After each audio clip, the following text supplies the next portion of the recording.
नमस्कार बच्चों, आज हम कक्षा 7वीं में हिंदी विषय पढ़ने जा रहे हैं। सुगम भारती पाठ्य पुस्तक से हम पाठ क्रमांक 1 पढ़ने जा रहे हैं, जिसका शीर्षक है प्रार्थना। प्रार्थना ये कविता है और इस कविता का यह सेशन नंबर 1 है। इस कविता में कवि ने प्रार्थना के माध्यम से, प्रार्थना का अर्थ क्या होता है? प्रेयर, ईश्वर का स्मरण किया है। यहाँ पर प्रार्थना इस कविता में कवि ने माँ का संबोधन किया है और यह माँ का संबोधन कवि ने किसके लिए किया है? तो धरती माता के लिए किया है। सबसे पहले हम इस कविता का भावार्थ देखेंगे या सार देखेंगे। इस कविता के माध्यम से हमें कवि क्या बताना चाहते हैं। प्रार्थना इस कविता के कवि है डॉक्टर जयकुमार जलज। अब देखते हैं, हम इस कविता को विस्तार से पढ़ेंगे, लेकिन विस्तार से पढ़ने से पहले हम इस कविता का सार देखेंगे। इस कविता में प्रार्थना, इस कविता में कवि डॉक्टर जयकुमार जलज हमें जागरूक बनकर देश की रक्षा करने के लिए कह रहे हैं। हम अपनी शक्ति और बुद्धि का सदुपयोग करें ताकि जीवन में आने वाली प्रत्येक मुसीबत का सामना निर्भय होकर कर सके। हमें किस्मत के सहारे नहीं बैठना चाहिए, बल्कि मेहनत के बल से ही स्वयं का विकास करना चाहिए। अब यह हमारी कविता है। कविता के पहले काव्यांश को हम पढ़ेंगे। कविता में अलग अलग प्रकार के 4 काव्यांश आपको दिए गए हैं। हम एक एक काव्यांश को पहले समझेंगे। कवि कहते हैं कविता के पहले काव्यांश में, तन से, मन से और बुद्धि से हम सब बहुत बड़े हो। पर्वत से हो सिर ऊंचा कर, सीना तान खड़े हो। कोई कठिन काम हो भारी, हम करके दिखला दे। आंधी से हो मुसीबतों को, बादल सा बिखरा दे। अब देखिए, इस कविता में कवि हमें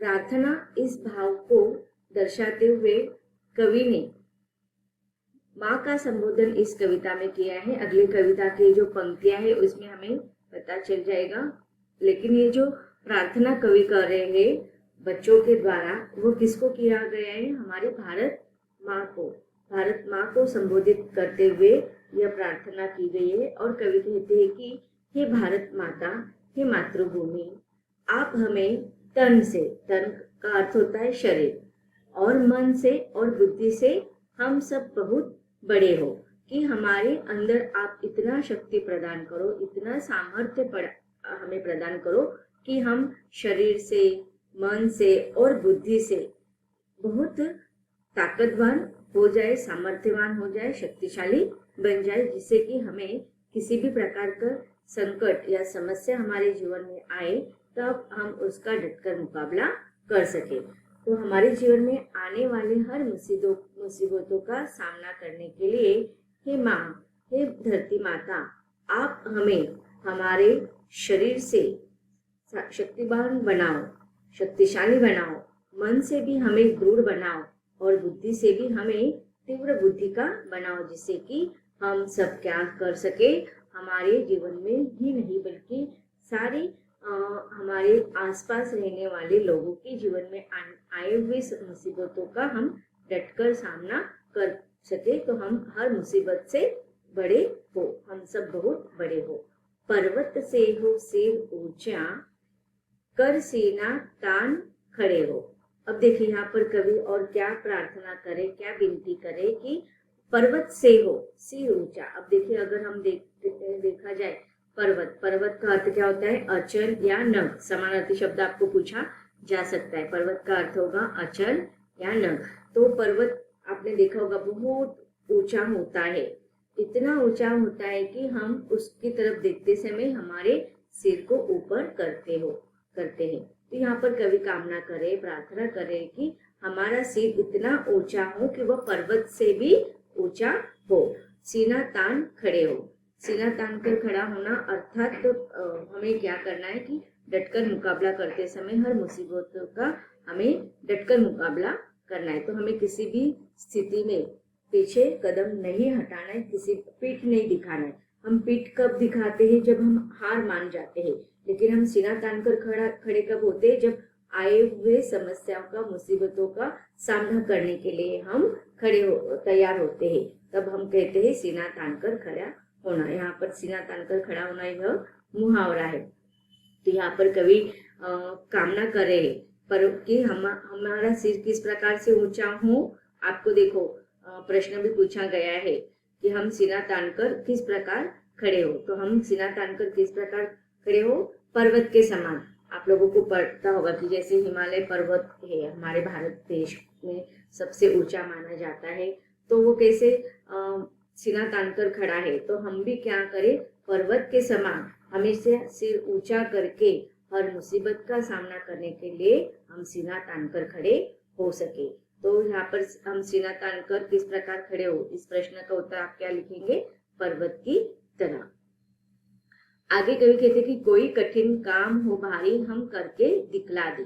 तो देखो हमारे जीवन में कोई भी कठिन कार्य क्यों ना आए, कोई भी कठिन समस्या क्यों ना आए या भारी समस्या क्यों ना आए, फिर भी मतलब बहुत बड़ी समस्या आए तो हम क्या करेंगे?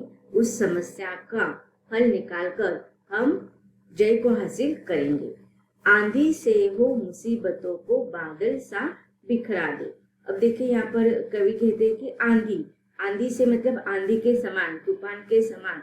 अब आप लोगों ने देखा होगा कि आंधी तूफान जब आते हैं वो भयंकर रूप धारण करके आती है और आकाश में जो बादल होते हैं उन बादलों को बिखराने का सामर्थ्य उन आंधी तूफान में होता है। वो इतना आंधी तूफान भयानक रूप या रौद्र रूप धारण कर आता है। तो यहाँ पर कवि कहते हैं कि यह आंधी, हमारी आंधी रूपी समस्या या मुसीबत, बादल रूपी, आप यहाँ पर देखिए बादल को बिखरा देना का अर्थ क्या है? कि मुसीबतों को दूर कर देना। मुसीबतों को मतलब हमारे जीवन में कोई भी समस्या आए तो हम क्या करें? आंधी के समान उसका डटकर मुकाबला करें। एक भयान आंधी जिस प्रकार से भयंकर रूप धारण करके बादलों को बिखराने का सामर्थ्य रखता है, तो उसी प्रकार से आप हमारे जीवन में आने वाले हर मुसीबतों का सामना करने के लिए हमें तन से, मन से और बुद्धि से बड़ा बना दो और हम पर्वत से भी सिर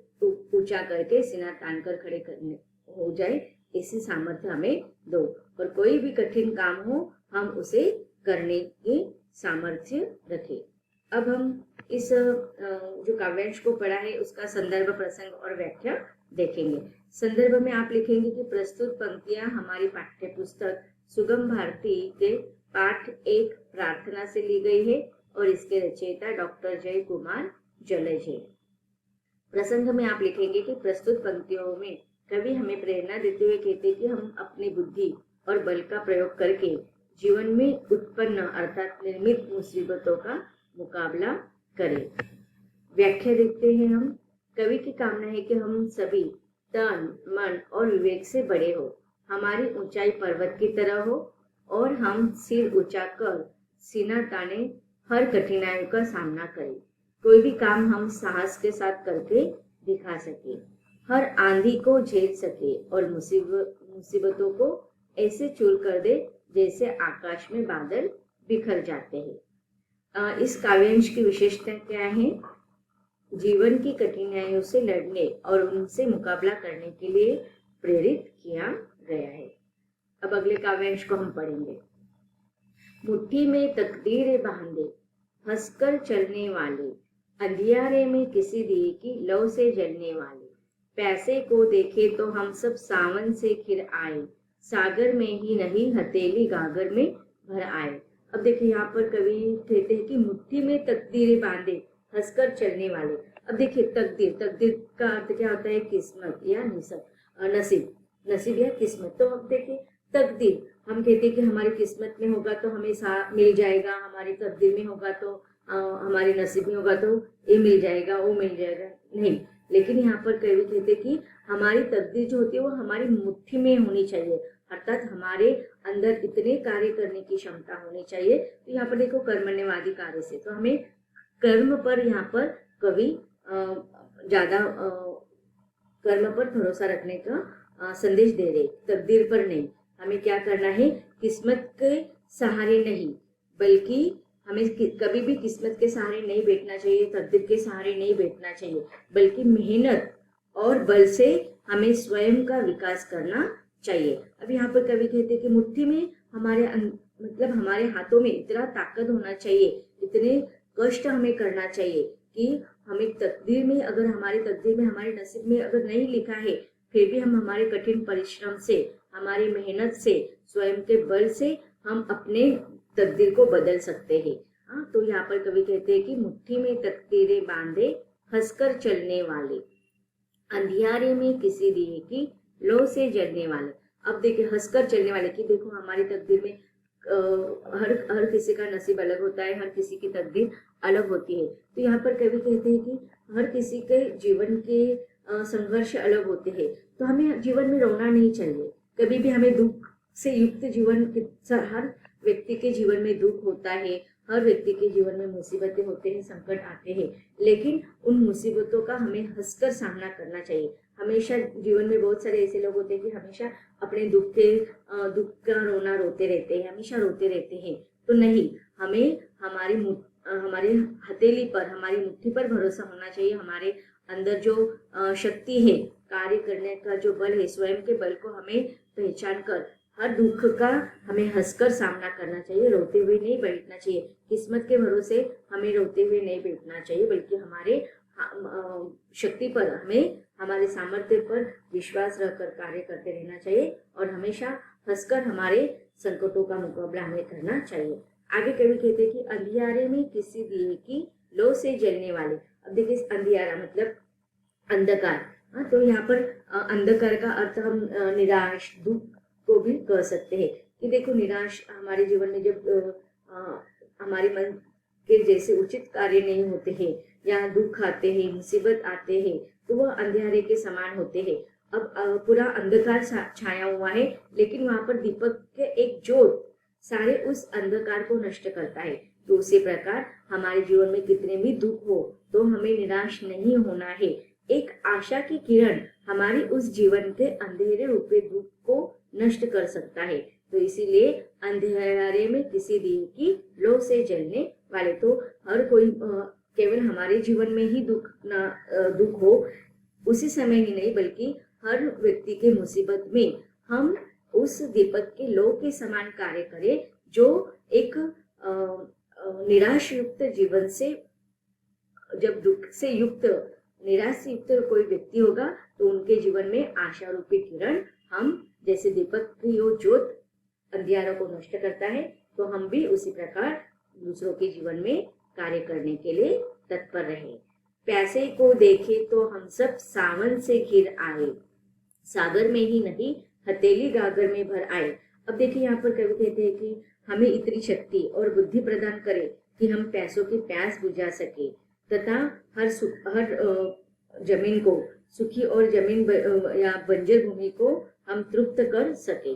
अब आप लोग देखते हैं कि बरसात का पानी क्या करता है, पृथ्वी पर समान रूप से पृथ्वी की उस तपन को मिटाता है। तो उसी प्रकार हम भी हर दुखियारे के जीवन में बरसात की बूंदों की तरह उनके जीवन के दुख को नष्ट करें। जिस प्रकार से प्यासे के पास अगर पानी नहीं होता है, लेकिन पूरा सावन से घिरा वातावरण उसके सामने आ जाता है, तो उसके जीवन में आनंद आ जाता है। तो उसी प्रकार हर व्यक्ति के जीवन में हम, हर पैसे के जीवन में हम सुख का प्रदान कर सके।